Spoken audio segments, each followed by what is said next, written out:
Horton and the Kwuggerbug by Dr. Seuss.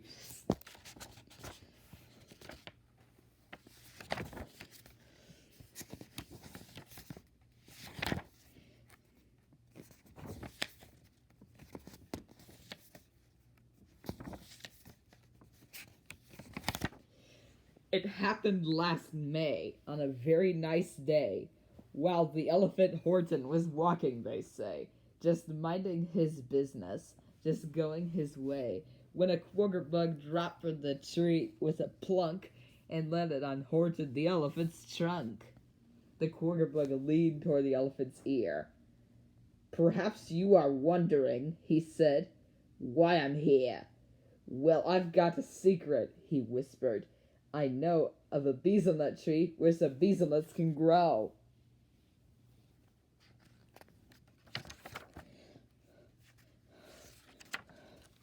Bezelnuts? Horton looked up with wide eyes. Bezelnuts? This is a happy surprise. For all of the nuts in the jungle to eat, the nut of the bezel by far is most sweet. "But why," Horton asked, "do you tell this to me?" "Well, you see," the bug answered, "my bezelnut tree is rather far off, and I'm not very strong. I'd get there much quicker if you came along, so I'll make you a deal that I think is quite fair. You'll furnish the legs and you carry me there. I'll furnish the brains, shed the weight of the tree. Then half of the nuts are for you, half for me." "A deal," Horton said with a smile on his face. "Hold tight and we're off to the bezelnut place. Just steer me and show me the best road to take." "No road," laughed the Kwuggerbug. "We'll take the lake." And he steered the big elephant to the shore on of a lake that was 30 miles long, maybe more. Oh, shivered Horton. "Now wait just a minute. I can't swim in that lake. It has crocodiles in it. Just look at their terrible teeth, how they flash. They will chew me right up into elephant hash. I think, Mr. Bug, that there surely must be a much safer way to your bezelnut tree." Now, said the Kwuggerbug, "don't start to squeal. You promised you'd go, and a deal is a deal." Horton thought. "What he says is quite true. A deal is a deal. I must see the deal through." So bravely, the elephant dived into the pond and he swam from the shore far beyond while the crocodile snapped and attempted to eat his tail and his ears and the soles of his feet. They nipped at his knees and they nabbed at his chin. And he thought as he fought that he never would win. But he swam and he swum and he held his trunk high with the Kwuggerbug on it, quite safe and dry. A terrible fellow. That Kwuggerbug guy just sat there and bossed him. "You hustle, now hustle. I furnish the brains and you furnish the muscle." So from 10 in the morning till 2:15, poor Horton fought on till he finally got through to the side of the lake where these bezelnuts grew. He crawled from the water, tired, battered, and wet. "Now where," Horton asked, "are those nuts I could get? "Oh," laughed the Kwuggerbug, "you're not there yet. Climb that," said the bug, pointing up in the sky at a terrible mountain 9,000 feet high. "Climb that?" Horton gulped. "Now the way I feel." "Tut, tut," said the bug. "Now a deal is a deal. And don't start to argue. No ifs and no buts. You'll furnish the ride and I'll finish the nuts." "The climb," sighed poor Horton, "will kill me, no doubt. But a deal is a deal, and I cannot back out." He drew a deep breath and he threw back his shoulders and dragged his tired legs over rocks and big boulders. He stumbled and staggered uphill over stones that battered his toenails and bruised all his bones, while the Kwuggerbug perched on his trunk all the time and kept yelling, "Climb, you damn elephant, climb!" He climbed and felt dizzy.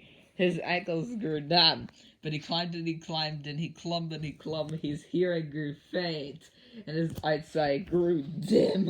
But he clumbed and he clumbed and he climbed and he climbed from 2:15 until 4:45, till finally old Horton, more dead than alive, had carried the bug to the very tip top, and then only when did the elephant stop. And then he gasped to the bug as he sank to his knees. "Now where are my bezel nuts, sir, if you please?" "Right there," said the bug.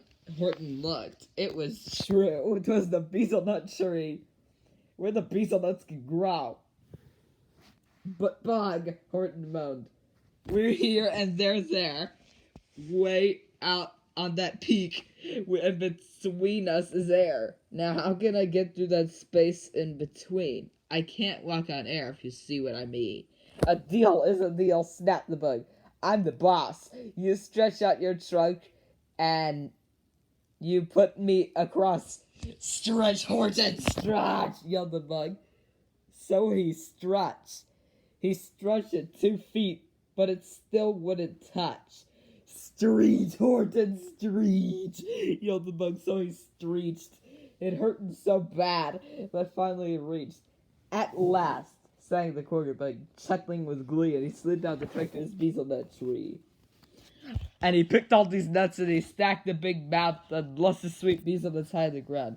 "But hey," called the elephant, over there. "Half of that mound. And don't forget, it is my share." "Not yet," said the bug. "All the nuts have been stacked before we can share. They've got to be cracked." So he cracked on this, then he said with a laugh, "A deal is a deal. I'm giving you half of the nut. Well, half of each nut, as you know, is the meat."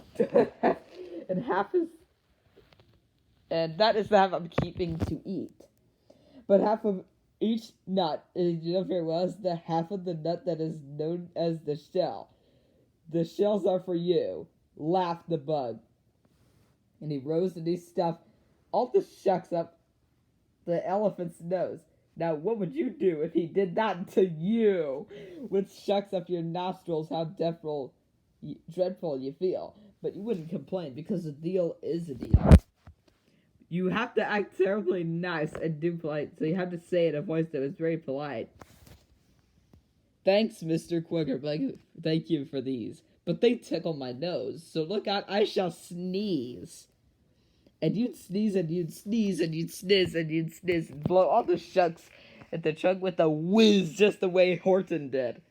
Because they blew out of his and they blasted the Kwuggerbug so far away that he sailed through the air for the whole month of J and the whole month of May, and they did not do that until the 15th of June, all tattered and torn in late afternoon, at a place that's so far, so he never can get to his bezel nut tree, where the bezel nuts grow. What in the actual world? You would not sneeze like that. This is a disgusting video I've seen. How would you sneeze? That's so disgusting. This is so late for early Halloween or something. Let's go. What kind of butter is this? Just go home and talk about the fate. Now Horton hatches the egg covers. We have the Maisie. Oh, wow, wait a minute. Maisie the bird wasn't supposed to be at our beach. Maisie went on vacation down Palm Beach and went to a circus. Plus the egg hatches and Horton screams me egg white. My egg white's hatching. Talk again and I'll have to call the manager. You